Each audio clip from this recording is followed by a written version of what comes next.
Welcome, everybody, to the Early Edge. I am the counselor of cash. The coach is actually on assignment down here in South Florida. You're going to see him a lot on this show, on the Early Edge, but on a lot of other content as well. So look forward to that.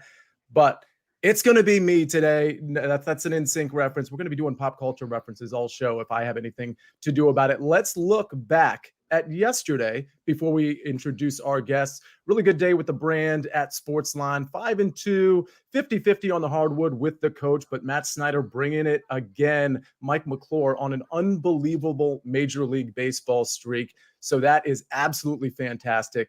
Scheduling note for this week. Of course, everybody loves the early wedge. I see people in the chat already complimenting the early wedge. We have been on a run. It was another successful trip for me at the Masters. We didn't hit an outright or a first-round leader, but we hit our matchups, among other things. Scheduling changed Tuesday at 12 o'clock. This show is normally Tuesday at 3 o'clock Eastern Standard Time. We're going to move it up to Tuesday just this week at 12 o'clock p.m. Eastern Standard Time. That, of course, is the RBC Heritage. And for the record, for those of you that think, hey, we're taking a week off, or the PGA Tour is taking a week off after the Masters, that is not the case. This is an elevated, otherwise known as a designated event. All the heavy hitters are going to be here. So it is going to be a really packed, talented RBC Heritage. Speaking of talent, ladies and gentlemen, it's time to introduce our guests for this Monday here on the Early Edge. Oh, wow. It's maybe two of my favorite people of all time, not just on this show. Let's start with my actual favorite and not the favorite that I'm just using sarcasm for. Propstarz, how you doing? Cousin Sia, great to see you. I get so excited when I see you hosting. Buckets, what's good, my brother? I'm fired up right now. This is a great time for me personally as a prop bettor. The MLB K market, I'm ready to dive in head first. After today, Sia, all the starters will have logged at least 2 starts, which is exactly kind of when my personal season begins. I kind of need to accumulate some data before I start giving out picks. Then on the hardwood, the NBA playoffs are about to start. We've got a little bit of a kind of a cocktail to that with the play-in tournament starting tomorrow. So I am fired up right now, Sia. There is so much going on right now, and I think it eludes some people. I think some people think this is just sort of a dry part of the betting or sports season. It is just so not the case. March Madness is over, and now we've got NBA Madness, and everybody knows the playoffs. What do they last, Alex? Like 12 months? I think the playoffs are 12 months now. It does feel like that by the end of it. Yeah, I'm sure it does for the players too. I mean, credit to load management to some degree. Like, you got to prep for these long playoffs. It didn't used to be 7-game series to start out the playoffs. You know, it used to be 5 games, and I'm sure Buckets knows that. Buckets, how are you doing? Sia, I am doing well today. This is my first time on a show hosted by you, so thank you for having me. Proppy, it is great to see you as always. And when we're talking about dry periods, something that we never talk about dry periods is during the soccer season, because soccer is one of these few sports that we really have all year long. We welcome back 2 massive leagues this morning in the Icelandic Premier League and the Norwegian Premier League. So keep an eye on some of those bets coming in the near future. Yeah, and Buckets, I'll tell you, you actually have gotten me into soccer for 2 reasons. One is because now our showdown record is broken. You've actually beaten me. So now I feel like I need to educate myself a little bit more with soccer. But I'm all aboard the Buckets train when it comes to betting soccer at this point. You've sort of, acclimated me to the landscape of soccer. It is tough. It is tough to jump in at first because you're just not familiar with the leagues and the betting. But there's a lot out there. And thank goodness we have Buckets, Martin Green, among others at SportsLine to talk about that. Let's go back to baseball, though. Let's talk about today's marquee matchups. We got 3 on the board here. And Buckets, I do want to pick from you, but we're going to go to our expert, Alex, first. We've got the Guardians versus the Yankees. We've got the Mets versus the Padres. And of course, we've got the Brew Crew. And I'll tease a site play at the end of this show. The Brewers are they're at the Diamondbacks. Alex, let me start with you. Which of these MLB favorites are you going to follow? Yeah, good looking matchups here, Sia. First and foremost, not used to seeing the Yankees being this significant of underdogs. Pretty interesting there, but I'm going to go with the Mets here. I really like this spot for the Mets. Got Max Scherzer on the bump today, facing off, or the opposing pitcher is Yu Darvish. I think that's advantage Mets. We also know that their opponent, the Padres, played late last night and then traveled after that game to New York. So I think this is a tough spot for the Padres. Really like the Mets, especially at that price. Yeah, travel implications, certainly something you want to consider across, the next 150 games that we have of this baseball season. That's the regular season, by the way. And then we get into the MLB playoffs. So we talked about the NBA playoffs being long. We got a long season of baseball ahead of us. And Alex, I like what you said about the sample size. I want to ask you real quick, because Max Scherzer hasn't looked himself necessarily. Are we thinking, listen, it's early in the season, and so I'm not really critically worried about it. But when you look at the Mets being a minus 135 favorite and Scherzer not being quite on top of his game, you said it yourself, you're looking for more of a sample size. So is that why you kind of lean towards the Mets here? Yeah, I think it's good to lean to the Mets. I really think the first two starts of the season, especially when you have a veteran like Scherzer, really he's just trying to get comfortable on the mound. They're careful not to kind of overload him. It's such a long season. You're preparing for such a grind. Really, you just kind of want to get through these first couple of starts with the sort of the off season that they have. So I really think this is a good spot to back Scherzer. I expect him to be in much better form today, too, in comparison to previously. And Buckets, I'm going to move to you now. I'll let you know we have the Guardians that they're going to be rolling out Shane Bieber, my second favorite Bieber in the world, behind Justin, of course. And we talked about Max Scherzer against Yu Darvish, and then I'm sure you know Zach Gallen is quite the pitcher over there in Arizona. Which one of these three teams are you going to follow? See, I feel like Proppy just copied my notes here, because I was also going to talk about the Mets and how they have Max Scherzer. I believe the phrase was on the bump. Is that how you say it in the baseball world? Yeah. Scherzer on the bump against Yu Darvish on the bump. We've also got the Padres playing late last night, so they've got to travel. It's just a tough spot for the Padres. So I'm going to back Proppy here on the Mets. It would not be the first time that Proppy has stolen Bucket's baseball notes. So this is going to be a problem. We're going to, behind closed doors, we'll resolve this, Buckets. We'll get Hashtag Thunder Stealer. Exactly.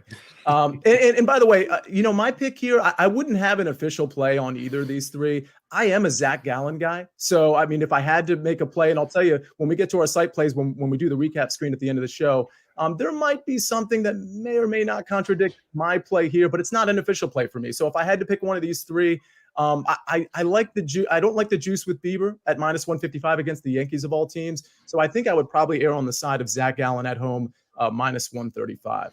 Now we're going to go to the pick to prop section, but pick the prop section. And that's going to be special case stuff that Alex certainly specializes in. But before we do that, we're going to hear a word from our partners. Get breaking news. Big news coming out of the NFL today. Highlights and instant reaction. The largest final round comeback in Ford championship history. We're down to the final four. I just want to take time to analyze greatness. Talk winners and losers with a guy who's already a big winner. CBS Sports HQ. It's all sports all day long. Ladies and gentlemen, it is now time, before we get to our picks, to pick the prop. And we've got K-props. And Alex, I know you sling these K-props all season. You've certainly dabbled already. We've got three great pitchers, and we got three pretty high K-props with Max Scherzer at 6.5, Dylan Cease, I love that dude, at 7.5, and Luis Castillo at 6.5. These are strikeout props. Alex, let's start with you. Who's it going to be? Yeah, I like all these guys. Obviously, Sia, these are three of the better strikeout artists in baseball. If I had to go here, it'd probably be Luis Castillo. I know Dylan Cease has just been absolutely phenomenal. He has a tough matchup against the Twins, 7.5 being a big number. I like Luis Castillo because he does tend to pitch late. He's got a pretty high or long leash as far as the Mariners concerned. They let him usually go 100 pitches, and he's facing a Cubs lineup, which I think he can have a lot of success against. So give me Luis Castillo over 16 or 6.5 strikeouts. And Buckets, I'm assuming yet again that Proppy has looked at your notes and basically stolen your play. But for the sake of the show, I'd like to know who you like here as well. It does seem that we are going to have the same play, but I think he was looking at the wrong notes here, because when I think Luis Castillo, I was surprised to see him on the pick the prop because he's a goalkeeper in Spain's La Liga for the under 19 Elche side. So it's pretty cool that he's able to play professional soccer and then also come and pitch for the Mariners, I believe it is. So just an impressive, too talented kind of guy. I'm going to back him for that reason. He does have a game coming up next week with Elche's under 19 squad, but should be able to get 6.5 here. If you all don't think that Buckets goes the extra mile, knowing that Castillo is also a soccer goalie, that is just really impressive stuff. I'll pick the prop as well. I'm a Dylan Cease guy. If you recall, I think it would have been early to middle of last week where I jumped on Dylan Cease. I know I tweeted a play out, but I also had an official play that involved the Chicago White Sox, and it was a Dylan Cease pitched game. And it hit, of course. I've been on a strong run, actually, with some of the Twitter plays I put out, but certainly on some of the early edge plays as well. Listen, 7.5 is a lot. I don't know that I would officially bet this, but I just think Dylan Cease is so good. I think we're going to be talking about him all season, as long as he stays healthy, in the Cy Young conversation at least. So and I'm not really sure where Max Scherzer is. I think that's the problem I'm having. I'm not 100% sure if Scherzer is sort of meeting, the clock a little bit and maybe kind of like just wearing out, because we know he's got some miles on him. So I'm going to go Dylan Cease over 7.5 strikeouts, and that'll wrap up the prop portion of the show. Now, it's time to get to something very exciting, and that's our actual picks, right? I know everybody in the chat, I know you're waiting for that. And by the way, I see Mike McClure in the chat as well, dropping knowledge like he always does. So make sure if you have a question, you ask Mike McClure that. But before we get to our picks, two things. One, I want to remind you that, the RBC Heritage Early Wedge Show is going to be at 12 o'clock Eastern Standard Time on Tuesday. That's tomorrow. It's just a new time for this week. Of course, we'll be back to our regular time, 3 o'clock Eastern Standard Time on Tuesdays for the Early Wedge. But speaking of, let's hear a word about golf right now.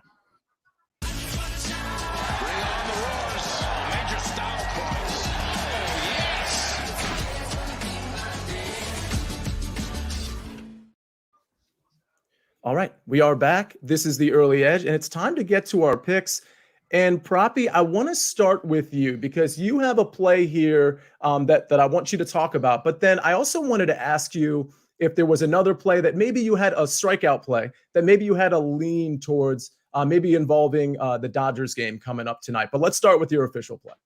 Yeah, let's do it, Sia. So first up, we're going Nick Pivetta, Boston Red Sox pitcher, under 5.5 strikeouts. I think this number is too high. I think it should be 4.5 for Pivetta. For one, he averaged 5.3 strikeouts per start last season. So 6 is even a big ask for him. This guy has 137 career starts and a 4.99 ERA. So he can be hit. He can be hit often. Now he's facing the hottest team in baseball, the Tampa Bay Rays, 9-0 this season. They also have the lowest K rate in all of baseball against right-handed pitchers. Sia, they have a 14% K rate. That is far and away the stingiest, lowest number. In addition to having the lowest K rate versus opposing righties, they have by far the highest OPS, the highest on-base percentage, the highest slugging percentage, which is obviously what OPS is, a combination of the two. So in addition to not striking out, they are absolutely crushing right-handed pitchers,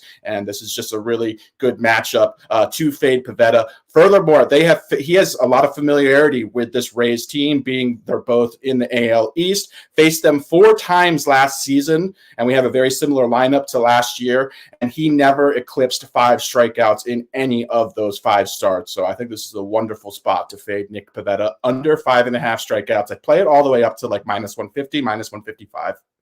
And Proppy, let me reset too, because I know we had a chat question that you probably didn't see about Urias and his strikeout prop of 5.5. I think there was somebody in the chat that may have been leaning towards the under. Do you have one, kind of an opinion one way or the other on that play? I actually would tend to lean a little bit over on over 5.5. I know it's somewhat of a big number. I think it's a really good matchup for him. So yeah, I tend to lean over. I do see the argument because he doesn't often pitch 6 strikeouts. The Dodgers are a little bit conservative with how late they let him go. To me, it's a stay away, but if I had to choose, it'd be a lean to the over. Okay, that is great. So Buckets, I think, you know what? I think I'm going to save you for the Maestro spot. I think I'm going to go ahead and give my pick out real quick because Buckets, I think you're going to go on a ridiculous run in soccer. You always kind of go on a ridiculous run. So I'm going to save you for the last spot here. I'm going back to Dylan Cease. I kind of teased it earlier when we talked about the strikeouts. I like Dylan Cease. I like the White Sox. I like them first 5. You know how I like to play these baseball plays. I don't really want to lean on the bullpen, whether it's good or bad in any way, shape, or form, because of my faith in the starters. I think we're getting good value here at -122. You might see it at some shops at like -130, -135. I don't think I'd go beyond -135, but I don't think it'll get further than that. So anything between minus like 118, minus 120, where I have seen it minus 135. I like this play. Bottom line is he's going up against Kent Maeda. It's on the road. It's at Minnesota. Sometimes we get a break on the juice. We get a break on the number because they are going on the road. I'm not really concerned about it. Maeda was pretty good against the Marlins. He only gave up 3 hits. He had 9 Ks, but it was the Marlins. Dylan Cease, on the other hand, 11 1/3. 3 hits, 2 earned runs, 18 strikeouts. People are just not hitting Dylan Cease, and that shouldn't be a surprise to anybody. So I'm getting something close to an even number on the road with the better pitcher. And by the way, I think the White Sox have been hitting better than people are seeing. So I'm gonna go Dylan Cease and the White Sox first 5 at minus 122. I will say one other thing before we get to Bucket's pick. I know it's Patrick Corbin night. And I know Mike McClure is famous for saying that, among other people, just in the industry in general, because you always want to bet against Patrick Corbin. The problem is he's playing at the Angels, and it's minus like 240, 220. It's a pretty ridiculous number. I just want everybody to know I'm going to keep an eye on that game. And if for some reason, because he's going up against Suarez, who's not an amazing pitcher, if for some reason the Nationals can get out to a lead, whether it's the first inning or the second or the third, and maybe we see Patrick Corbin go through the lineup once and he's pretty much unscathed, maybe gives up 1 run, but Suarez gives up maybe 3 or 4, something like that. I think a live bet will be in play, and we might get a plus run number. We might get a plus 1.5, plus 2.5, depending on how that game goes. So I'm personally not willing to pay the juice fading Patrick Corbin here, but I think a live bet is definitely in play. I know you all have seen Sia live bets. It's not just for basketball. It's not just for college football bowl season. It's for baseball too. So hopefully I can put out a play in that regard. Speaking of plays, Buckets, you're in the maestro's spot. I don't want you to screw it up. What you got? No pressure here, but we are going to go back for something that has been a staple of our soccer betting community. We're looking at the matchup in the Turkish Super League between Fatih Karagümrük and Fenerbahce, and we're taking the man, the myth, the legend, Enner Valencia, anytime goal scorer, currently minus 120 on FanDuel. Please shop this around because books do not know how to price Turkish goal scorers. I saw this at minus 210 on MGM this morning. Well, it was minus 120 on FanDuel. So I'd play this at minus 120. I wouldn't play it at minus 200. But we need to talk about Enner Valencia because when you're looking for someone to score goals, you want someone like Enner. He cares more about scoring than he cares about breathing. Fenerbahce just won the Turkish Cup quarterfinal with 4 goals scored against Kayserispor earlier this week in a match that did not see Enner score. In an interview after the game, he said, "I'm happy for my team, but I'd like to apologize for letting them down. I did not score. I did not do my job." In 2023, he has not had a single time in Turkish games, back-to-back games in which he did not score. He is the king of pouncing back after a bad game, and he'll be looking to do so against the Fatih side that when they played earlier in the year, the scoreline was 5-4. Enner Valencia got 3 goals, and the game saw 3 penalties. These are 2 teams that hate each other. Enner Valencia is the master of scoring and the master of penalties. I expect him to get at least 1 goal here. You might want to ladder it, but for the official pick at minus 120, we're absolutely taking Valencia to score here. I love it. And that was the only play, right? The Enner Valencia. Yeah, that was the anytime goal. I saw ATGS and I thought America's Got Talent. I got turned around on the acronym big time. A little distracted. Goal score. Okay, Enner Valencia. I absolutely love that. And let's talk about, let's actually bring up the recap screen now, just so we can talk about the site plays as well. So I've got the White Sox first 5 money line minus 122. That, of course, is a Dylan Cease game. Maybe my favorite Dylan after, of course, Dylan McKay from Beverly Hills 90210. Then we go to Propstarz Nick Pivetta under 5.5 Ks at minus 135. Buckets. Enner Valencia, anytime goal score at minus 120. And he implores you to shop that line, get the best number if you can. And 2 site plays, which we haven't talked about. We're fading. The site is fading Zach Allen. We're taking the Brewers money line at plus 115. And then the Guardians money line minus 155. Remember, that's that Shane Bieber game at minus 155. Buckets. Alex. That's the recap. How did I do, guys? Sia, Buckets, you were this is your first time with me hosting. Buckets, I need Buckets' opinion because I've hosted a show with you before, Alex. Buckets, how did I do? I thought you did fantastic. Counselor of Cash living up to his name, and it was an honor to be on a show hosted by you here, Sia. Love it. You were exceptional, Sia. I did want to mention Dylan McDermott as far as popular Dylans are concerned. So shout out to Dylan McDermott. Yes, and Dylan Wu over there on the PGA Tour. I kind of like him. And I'll tell you what, Bob Dylan, he's okay. That's fine. But his son, Jacob Dylan, the lead singer of the Wallflowers, kind of an under-the-radar band from the late 90s, early 2000s. Another favorite Dylan of mine. You're losing me now, Sia, with all these references. Haven't known a single name you guys have said yet this show. Just now, Buckets? All right. Well, that's an improvement. If I'm losing you now, 20 minutes into the show. All right. Well, that's going to do it for us. I got to tell you, I'm excited to be in this host chair. You'll see me a little bit more this week on Early Edge in 5, but of course, you're going to see Coach a lot too. You're certainly going to see him on the Early Wedge as well. Let's cash these tickets. 4 buckets, 4 prop stars, for our producer doing all the hard stuff on the ones and twos, if you will, behind the scenes. Of course, that's Jake the Snake. Let's take all these tickets straight. It's over here to the pay window. And we'll see you on the next one.